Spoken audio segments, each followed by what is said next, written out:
අපි තමයි ඔයාගේ රෑ ආහාර වේලට එකතු කරගන්න පුළුවන් පෝෂණීයම ආහාර. මගේ නම සුප්.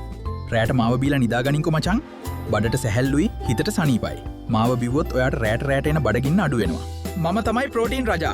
ජිම් එකේ අයියලා අතරත් මම තමයි ජනප්‍රියම. හැබැයි මාව තෙල් තටාකයකට දාලා බඳින්න එපා බං. එතකොට මමත් විනාශ වූ කෑමක් වෙනවා. මගේ නම එළවලු සලාද. මම පෝෂණ ගුණයෙන් පිරීලා ඉන්නේ. රෑට මාව කනවා නම් හොඳයි. බඩටත් සැහැල්ලුයි. හැබැයි මාත් එක්ක මයොනීස් බාල්දියක් දාලා චිප්ස් කඩලා දැම්මොත් මම එක්කම ඔයාගේ බඩට ලෙඩත් එනවා හොඳේ. මගේ නම ඕස්ට්. මම හිමීට ඔයාගේ ඇඟට ශක්තිය දෙනවා. ඒත් ඔයා මට සීනි හැඳි 5ක් විතර දාලා කනවා නම් මටත් පිස්සු හැදෙනවා. මම සෞඛ්‍යමත් කියන නම අයින් කරනවා එහෙනම්.